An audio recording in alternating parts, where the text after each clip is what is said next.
자, 그리고 오늘 두 번째 시간을 시작하겠습니다. 두 번째 시작은 전능하사 천지를 만드신 하나님 아버지를 내가 믿사오며, 이 부분이죠. 하나님이 어떤 분인가 좀 생각을 해봐야 할 겁니다. 여러분, 지구를 먼저 좀 생각해 볼까요? 지구는 하루에 한 바퀴씩 돌죠. 그렇죠? 그걸 뭐라고 하냐면 자전이라고 합니다. 그리고 이 지구는 태양 주위를 한 바퀴씩 돕니다. 이걸 뭐라고 하죠? 공전이라고 하죠. 자전과 공전이 있음으로 인해서 하루가 생기고, 또 이 하루뿐만 아니라 한 바퀴를 돌면서 1년이 생겨나는 게 지금 지구입니다. 여기 좀 설명을 드렸죠. 거기 보시면, 이 핸드아웃을 보시면 지구 땡땡 하면서 땡땡합니다. 뭐가 들어가야죠? 자전하면, 공전하면서 자전합니다. 이렇게 들어가면 됩니다. 태양을 돌면서 1년 동안 사계절을 만들고, 그럼 달은요? 달은 지구를 한 바퀴 돌면서 한 달이라는 시간을 만들어냅니다. 여러분, 태양계를 좀 생각해 볼 수 있는데, 태양계는 약 1000억 개 정도의 은하계, 태양계가 모여야지 은하계가 된다고 얘기를 합니다.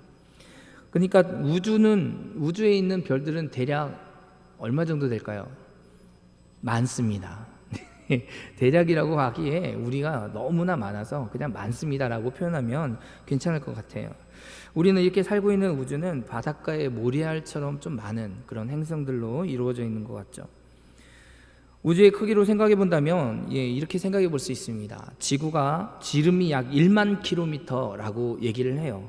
그런데 태양계의 지름은 얼마냐? 10억 킬로미터, 지구의 100만 배.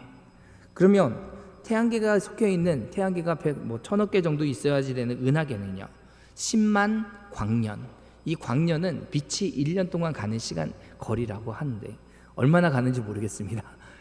10만 광년, 엄청나죠? 지구의 10조 배. 우리 10조라는 돈도 모르겠는데 10조 배 하니까 어마어마합니다. 이런 어마어마한 일들이 일어나게 되는 거죠. 우리가 지금 살고 있는 지구는 그 중에서 저 구석에 있는 조그만한 태양계 안에, 조그만한 행성 지구라는 곳 안에, 대한민국 안에, 전라북도 안에, 전주시 안에, 다가동이 조그만 우리가 어떨까요? 하나님 보시기에 굉장히 정말 작은 그런 존재이겠죠. 다시 지구로 한번 생각을 해보겠습니다. 지구 안에는 약 200만 종. 여러분, 거기에 답을 다시려고 하시면 굉장히 쉽습니다. 그러니까 저를 참 보시면 돼요. 제가 어려운 것을 이제 빈칸으로 놔둔 게 아니라 그냥 잘 들으시면서, 시험 보는 거 아니니까요, 잘 들으면서 하시라고 하는 거예요. 여러분, 200만 종 이상 다양한 생물체가 살고 있습니다. 200만 종 이상 다양한 생물체 가운데서 가장 특별하게 지음받은 생물체가 있다면 바로 인간이죠. 인간은 다른 동물에게 없는 그런 지성과 감성과 또 의지로 생겨난 아주 독특한 인격체를 가지고 있습니다. 인간과 또 땅과 바다, 다양한 생물이 존재하지만 그 가운데 가장 특별한 존재가 바로 인간인데, 그래서 사람들은 여러 가지 많은 질문을 하기 시작합니다. 어떤 질문이 있죠? 거기 많은 질문 해놓고 제가 3가지 질문을 했어요. 같이 한번 읽어볼까요? 시작. 우리가 살고 있는 이 우주는 어떻게 생겨났을까? 지구에 있는 생물체들은 어떻게 생겨난 것일까? 우리 인간이란 어떤 존재인가? 이런 질문을 해결받고 싶어서 여러 가지 많은 것으로 도전을 합니다. 그래서 우리도 이런 부분에 대해서 해결을 해야지 될 텐데, 먼저 우리가 가지고 있는 성경을 보고 찾아보기를 원합니다. 창세기 1장 1절 우리 같이 한번 읽어볼까요? 시작. 태초에 하나님이 천지를 창조하시니라. 아멘. 태초에 하나님이 천지를 창조하시니라. 우리는 이 너무나 분명하고 명확한 성경의 기록을 가지고 있습니다. 그래서 그 누구도 부인할 수 없고 부정할 수 없는 명제로부터 성경이 시작이 되는 거죠. 이 짧은 구절은 우주와 인간의 기원과 그 본질을 찾는 사람들에게 강력한 진리, 강력한 메시지를 전달하고 있는 거죠. 사도신경 첫 번째 고백, 이 첫 번째 고백은 이 우주와 인간의 기원에 대한 신앙 고백이 되는 것입니다. 여러분, 기독교의 첫 번째 가장 중요한 신앙 고백이 바로 우주와 인간은 전능하신 누가 창조하셨다고요? 하나님이 창조하셨다라고 고백하는 것이 우리 신앙 고백, 기독교의 첫 번째 신앙 고백이 되는 겁니다. 그래서 하나님이 천지 창조하셨던 기사가 창세기 1장 1절부터 2장 3절까지 자세하게 소개되어 있죠. 우리가 거기에 한번 기록해 볼까요? 첫째 날 어떤 걸 만들었습니까? 첫째 날 빛과 어두움을 만들었어요. 빛과 어두움을 나눠 놓으셨죠. 둘째 날 하늘을 창조하시니까 자연스럽게 하늘 아래, 하늘 궁창을 만들어서 하늘 위와 하늘 아래를 나눕니다. 또 그 다음 셋째 날 뭐 만들었죠? 물을 한 곳에 모여지게 해서 바다를 만들고, 그리고 물이 한 곳에 모여짐으로 묻이 드러나서 육지가 생겨납니다. 그리고 넷째 날은 뭘 만들었을까요? 첫째 날 만든 것과 비슷한 것, 빛과 어두움, 광명체들, 해, 달, 별, 광명체들을 만들었어요. 아까 우리가 잠깐 생각해봤던 지구의 100만 배 되는 10조 배가 넘는 그 거리, 은하계를 언제 만들었어요? 몇째 날 만들었을까요? 넷째 날 만들었습니다. 마치 그냥 대충 만든 것처럼 있어라! 네! 하고 딱 있어진 거죠. 웃으라고 드리는 얘기입니다. 그렇게 제가 농담, 이렇게 유머를 할 때 다큐로 이렇게 받아들이시면 제가 곤란합니다. 그리고 다섯째 날은 뭐를 만들었을까요? 하늘에 만드시고, 하늘에 날아다니는 새와 바다의 물고기들을 다 만드셨습니다. 여섯째 날은요, 육지에 있는 이 짐승들과 가축과 기는 것과 마지막에 사람을 창조하셨습니다. 그리고 이 모든 것은 성경에서 천지와 만물이 다 이루어지니라 2장 1절에 나오는 말씀처럼 다 이루어진다 하고 이야기하고 있는 거죠. 이렇게 하고 난 후에 일곱째 날 뭘 하셨을까요? 안식하셨습니다. 자, 우리는 첫째 날을 월요일이라고 하면 월, 화, 수, 목, 금, 토요일 날 사람을 다 만드시고 주일 날은 다 안식하셨겠죠. 그 다음 날은 무슨 날일까요? 제가 어려운 질문을 드렸나요? 월, 화, 수, 목, 금, 토, 주일 다음에 우리는 월요일이잖아요. 그럼 하나님은 그날 뭐 하셨을까요? 어렵죠. 안식하셨습니다. 그 다음 날은 뭐 하셨을까요? 안식하셨습니다. 그 다음 날은 뭐 했을까요?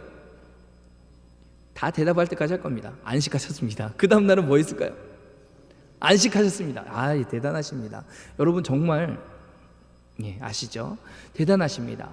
하나님은 안식하셨어요. 그리고 사람은 그 안식에 그대로 참여한 존재가 된 거죠. 그러나 이 모든 창조 과정은 하나님의 진지하심과 전지하심과 전능하심이 분명히 드러나는 창조였습니다. 모든 것을 창조할 때 하나님께서 하시는 중요한 말이 있는데, 하나님이 이르시되, 이런 이야기를 많이 하셨어요. 그리고 또 하나님이 나누사, 하나님이 부르시고, 하나님이 보시기에 좋았더라, 이런 표현들을 많이 하시는 거예요. 여러분, 하나님은 말씀하셨어요.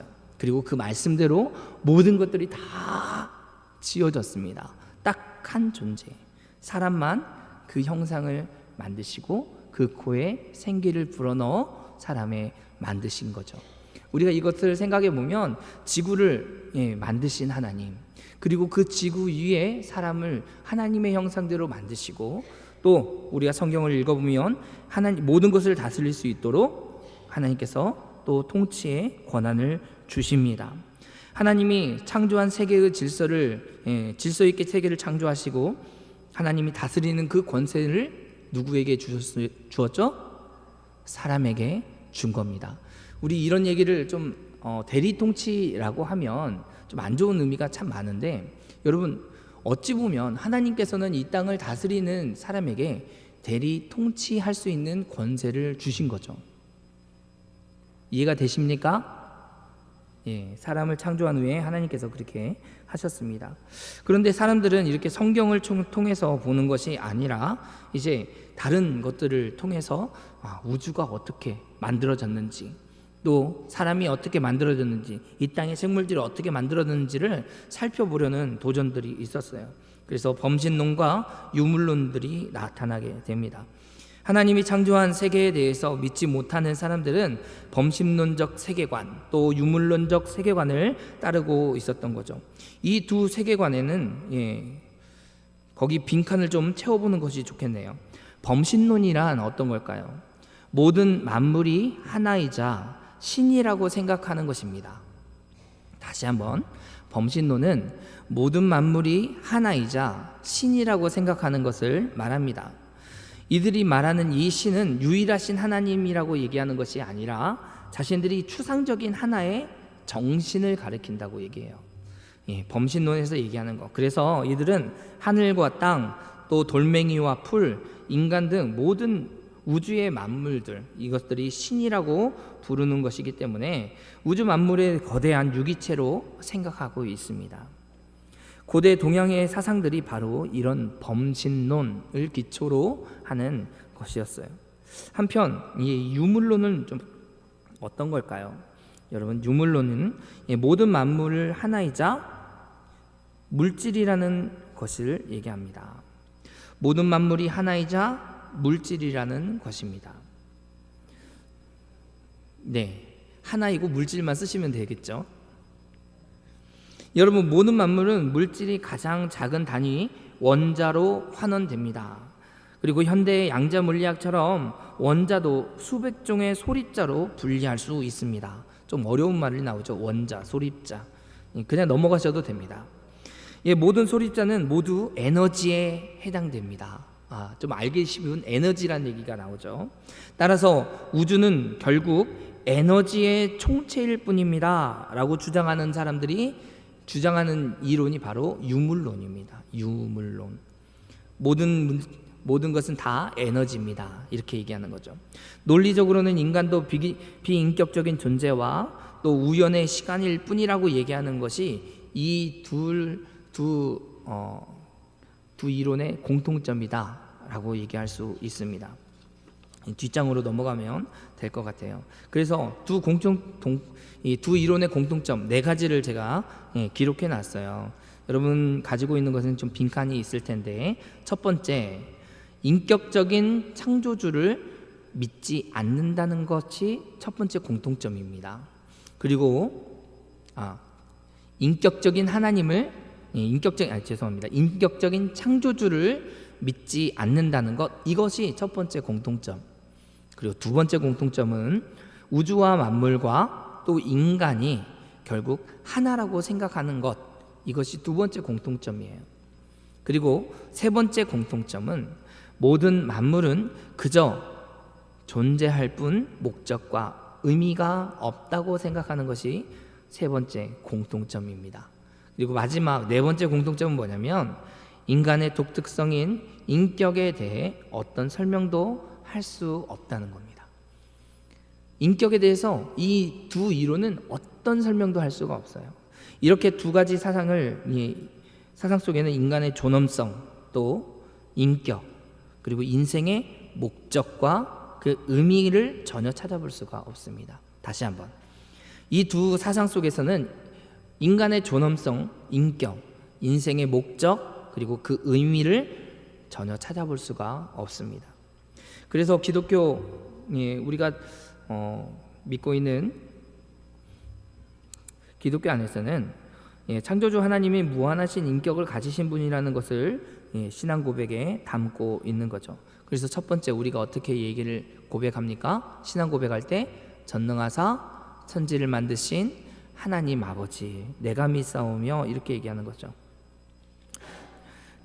이 내용은 뭐냐면, 첫 번째로 어떤 의미를 담고 있냐면, 하나님은 무한한 지식과 능력, 그리고 진실과 선함과 아름다움을 가지고 있습니다 라고 얘기하는 것입니다.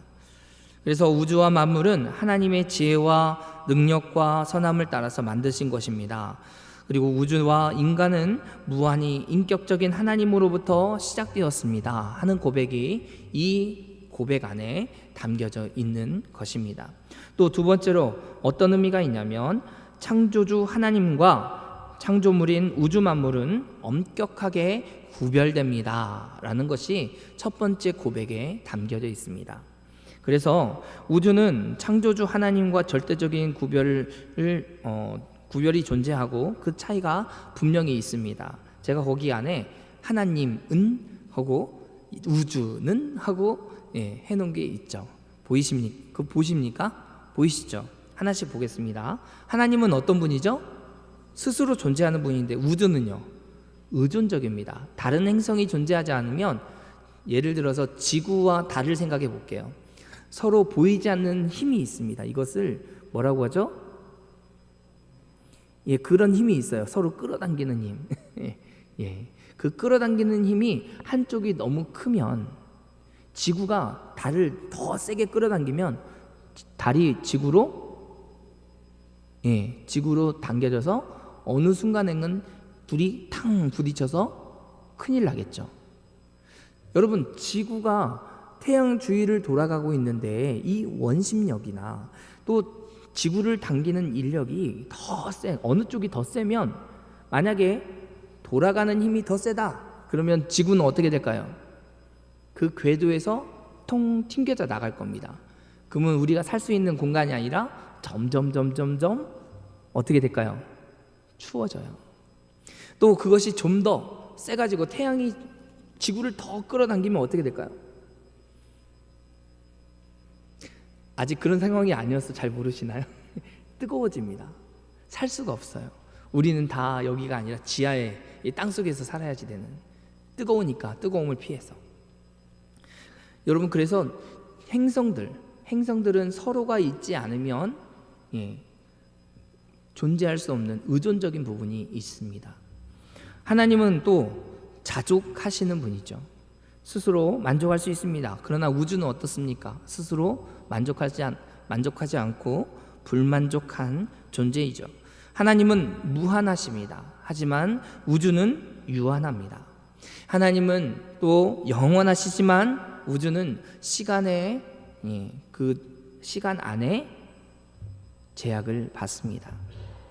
이것이 바로 하나님과 피조물 사이가 분명히 구분된다는 이야기를 할 수 있는 근거가 되는 거죠. 또 세 번째로 피조물과 사이에 구별됨이 있습니다. 피조물 사이에서도 구별이 되어지는데, 창조주 하나님은 우주 만물과 인간을 창조하실 때 분명한 경계선을 그었습니다. 인간은 나머지 모든 피조물보다 좀 더 특별하게 구별이 되어 있는데, 다른 피조물과 공통점이 있다면 둘 다 피조물이라는 사실이지만, 하지만 다른 점이 있다면 인격적인 존재라는 것이 다릅니다. 그러므로 사람은 무한한 인격을 가진 하나님을 닮은 유한한 인격적 존재다라고 표현할 수 있습니다. 다시 한번 말씀드립니다. 그러므로 사람은 무한한 인격을 가지신 하나님을 닮은 유한한 인격적 존재다, 이렇게 정의할 수 있게 되는 거죠. 그리고 이제 계속해서 보겠습니다. 그러면 이 성경적인 창조 진리를 우리가 어떻게 적용하며 살아갈 수 있을까요? 여러분, 우리는 창조에 대한 진리를 발견한 자로서 어떻게 살아가야지 되는가 하는 질문을 할 수밖에 없습니다. 그래서 한 몇 가지로 정리해 보았습니다. 이 세 가지가 나오죠. 첫째, 창조주 하나님께 감사하며 예배드려야지 됩니다. 모든 피조물은 창조주 하나님께 의존하는 존재이고, 또 우리가 가진 모든 것은 창조주 하나님으로부터 오는 것이기 때문에 피조물인 우리는 마땅히 창조주 하나님께 감사하며 예배하는 자가 되어야 하는 거죠. 하나님은 우주 만물을 통해서 창조주의 영광을 드러내시고, 그리고 우리는 하나님의 작품 속에서 하나님을 발견하고 하나님께 예배해야지 되는 겁니다. 여러분, 예전에 제가 봤던 모 프로그램 안에서 1박 2일로 여행을 가고 게임을 하고 하는 버라이어티한 그런 프로그램이 있었습니다. 여러분도 아시고 지금도 하고 있는 걸로 알고 있습니다. 1박 잘하시네요. 1박 2일. 근데 거기에서 어떤 것을 봤냐면 어느 가을날에 산 위를 계속 올라가서 절벽을 타고 막 가다가 중간에 그 절벽 사이에 사람들이 새겨놓은 불상을 보고 와, 어떻게 여기다가 이런 것을 새겼을까 하고 막 감탄을 하는 거예요. 제가 봤을 때는 이승기가 나왔을 때였어요. 근데 그 이승기가 뒤를 딱 돌아보고 강호동이 뒤를 딱 돌아보는 순간 앞에 불상을 보고 조각을 했던 것을 보고 와 했는데 뒤를 돌아보는 순간 우와, 누가 저렇게 물들였지? 하나님이 만드신 자연 만물을 보면서 그냥 아무런 감정이 없는 거죠. 조금 있으면 우리 이제 날이 따뜻해지면 우리 천변가에 파릇파릇한 새싹이 돋아오를 겁니다. 여러분 그것들을 보면서 우리는 뭐라고 얘기하나요? 봄이 왔구나 라고 생각하시십니까? 여러분 우리의 고백이 하나님이 창조하신 만물이 이와 같이 아름답구나, 이건 다 하나님이 창조하셨구나 라고 고백할 수 있었으면 좋겠습니다. 가을이 되어서 어느 산에 또 어느 곳에 가서 그 풍경을 볼 때 주님의 높고 위대하심을 찬양하시기 바랍니다. 여러분 우리의 입술 가운데 찬양이 그쳤나요?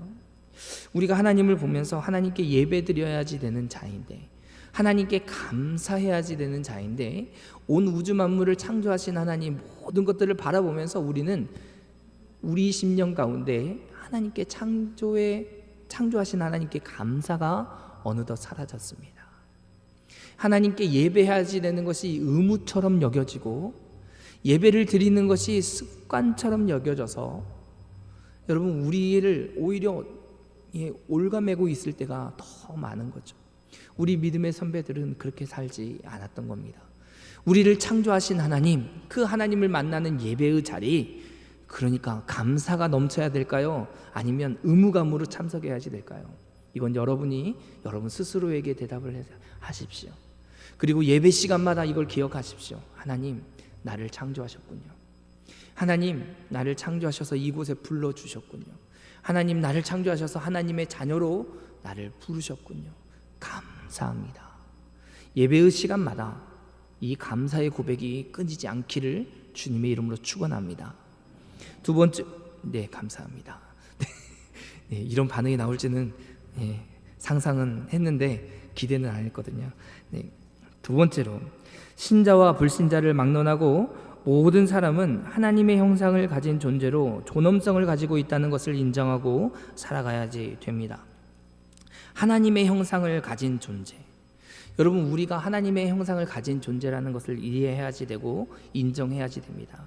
현재 우리에게 있는 모습은 하나님의 형상대로 지어진 모습이지만 여러분 우리는 2017년에 살아가는 우리는 일그러진 모습, 일그러진 상태로 살아가고 있습니다. 다른 사람을 미워하는 것은 교회 안에서요. 교회 안에서 하나님의 사랑과 은혜를 알면서도 다른 사람을 미워하는 것에 대해서 저 사람 나한테 잘못했으니까 미워해도 괜찮아 라고 생각할 때가 너무 많다는 거죠. 다른 사람을 위로하고 격려해야지 되는 것인 줄 알면서도, 제가 좀 말이 어렵나요? 다른 사람을 위로하고 격려해야지 되는 게 맞습니다. 그리스도 안에서. 하지만 위로하고 격려하지 않아도 마음 가운데 부담감이 없는 시대를 살아가고 있는 게 바로 우리들이지 않을까 생각이 되는 거죠. 다른 사람들이 아파하고 힘들어하면 교회 안에서 주님의 몸된 교회로서 한 지체로서 바라보고 한 공동체로서 얘기를 해야지 되는데, 예배에 나오지 않는 것을 바라보면서 아무런 아픔이 없고 근심도 없고 걱정도 없다면 여러분 뭐가 잘못됐을까요? 우리가 한 몸이 맞습니까? 여러분 혹시 손가락이 하나가 다치면, 제가 자꾸 이런 얘기를 많이 할 때가 있어요. 손이 다치게 되면 다른 한 손이 와서 다른 한 판을 딱 붙잡는 게 우리의 몸이죠. 그렇죠? 그런데 발가락 하나가 다 썩어가고 있는데 느낌이 없어요. 여러분 그런 사람들은 뭐 걸렸다고 하죠? 병 걸렸다 그러는 거죠. 병. 우리는 지금 병 들어 있는 건 아닌가요? 다른 지체가 아파하는데 우리는 아무런 감정이 없이 다른 지체가 예배에 나오지 않고 참석하지 않고 있는데 그 사람은 원래 그래 이렇게 얘기하고 있는 우리의 모습은 좀 병들어 있는 것은 아닌가, 다시 한번 점검해 봐야지 됩니다. 먼저 우리의 모습, 우리 구역, 우리 안에서 우리가 가장 가까이 있는 사람들을 좀 챙겨보고 돌아보는, 그래서 하나님의 형상대로 저 사람도 창조되었어요. 하나님의 형상대로 당신도 창조되었군요. 이렇게 고백할 수 있고 그런 사랑이 넘치는 교회가 되기를 바랍니다. 여러분, 이런 모습이 하나님의 존귀한 모습이어야 될 텐데, 여러분 지금 우리가 살아가는 이 시대에는 이런 존귀한 모습이 사라지고 있진 않는가? 불신자라 할지라도 그 존엄성에 대해서 그 존재에 대해서 인정하고 우리가 대해야지 됩니다. 돌아오는 토요일은 우리가 전교인 전도 행사가 있는 날입니다. 제가 목요일 날 우리 권사님들 앞에서 이런 얘기를 했습니다. 100 더하기 무한대 기억나십니까, 권사님? 네, 들으셨는데 또 한번 얘기할게요. 100 더하기 무한대는 몇일까요? 무한대입니다. 그렇죠. 우리가 이 땅에서 100년을 살다가 하나님 나라에 영원히 들어가서 살게 될 때 그 사람은 진짜 살았다라고 얘기할 수 있죠. 그렇습니까? 이 땅에서 의학이 너무 좋아져서 한 500년을 살았어요. 500년을 살았다고 우리 가정할게요. 그런데 하나님을 안 믿어서 하나님의 심판대 앞에서 심판받고 영원한 심판에 머무르게 돼요. 그럼 그 사람은 살았다고 얘기해야 될까요? 죽었다고 얘기해야 될까요? 어떻게 얘기해야 됩니까? 100 더하기 무한대 영원히 죽은 자라고 정의할 수 있습니다. 그렇다면 우리가 좀 더 논리적으로 펼쳐볼까요? 예배에 교회에 다니지 않고 예수님을 믿지 않는 사람들은 지금 살아있는 분입니까? 죽어있는 분입니까? 죽으신 분들이겠죠. 여러분, 우리 가족들, 우리 친척들, 또 우리가 좋아하는 사람들, 우리와 관계가 있는 사람들이 지병으로 인하여서 또는 교통사고로 인하여서 여러 가지 재앙으로 인하여서 목숨을 잃고 돌아가셨다 얘기할 때는 슬퍼합니다. 그렇죠? 그러나 우리 주변에 있는 믿지 않는 사람, 믿지 않는 가족, 믿지 않는 형제, 예수님을 알지 못하고 계속 교회를 대적하는 친구들, 그런 친구들에 대해서는 슬퍼하십니까?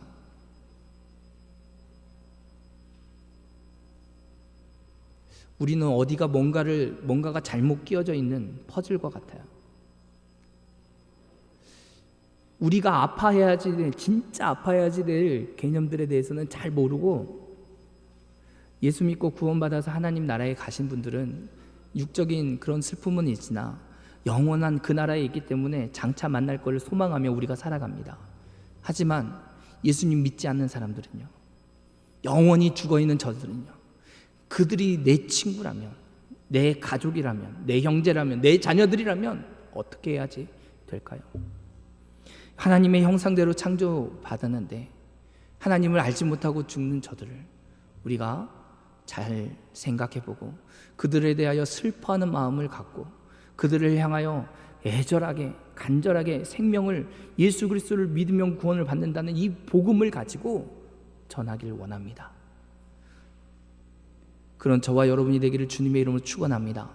하나님의 형상, 그 형상이 회복되기를 위해서 전도하는 일에, 생명을 살리는 일에 우리가 함께하기를 바랍니다. 마지막 세 번째로, 우리가 자연이나 이런 것들을 신격화나 우성화시켜서는 안 됩니다. 또한 무분별하게 파괴해서도 안 되는 거죠. 우리가 이런 것들을 잘 기억한다면 여러분, 우리가 이 땅에 살아갈 뿐 아니라 하나님 나라에서도 분명히 이 부분에 대해서 이야기할 수 있을 겁니다. 우리는 자연을 만들어서 우리에게 선물로 주시고 그것을 다스리게 하신 하나님의 명령을 따라 그 일을 감당해야지 될 자인 거죠. 더 나아가서 하나님이 만드신 자연 만물에 악한 것이라고 해도 우리는 배격해서도 안 될 것입니다. 모든 피조물을 만드신 하나님은 그 피조물을 만드신 후에 뭐라고 대답하셨냐면, 보시기에 네, 사람을 만드시고 심히 좋았습니다. 예, 그러나 다른 피조물을 만들 때도 첫째 날도 마지막에 보시기에, 둘째 날 마지막에도 보시기에, 예, 셋째 날 마지막에도 보시기에, 제가 다 할 때까지 합니다. 넷째 날 만들 때도 보시기에 좋았더라. 다섯째 날, 여섯째 날도 만들고 나서 보시기에 좋았더라. 사람을 만드신 후에는 심히 좋았더라. 모든 걸 다 만드니까 심히 좋으신 거죠.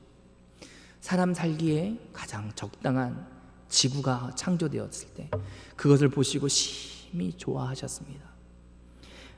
모든 피조물을 악하게 보는 어떤 금욕주의, 이런 것들은 우리가 피해야지 될 것입니다. 혹시 채식주의를 얘기하시는 분들이 혹 계시는데, 채식주의를 고집하는 것, 여전히 우리도 그런 것들은 채식만 먹으라고 한 게 아니라 고기도 먹으라고 하셨는데 라는 기억을 좀 하시면 어떨까. 개인의 자유의 선택이지만 채식주의가 모든 것이다, 이것만 해야지 된다라고 얘기하는 것은 옳지 않은 것 같습니다. 하나님이 우리와 인간을 창조하셨습니다. 또 우주 만물을 창조주 하나님께 영광을 돌리는 일은 우리가 해야지 될 의무인 줄 믿습니다. 저와 여러분이 이와 같은 믿음을 가지고 살아가는 하나님 백성이 되시기를 주님의 이름으로 축원합니다.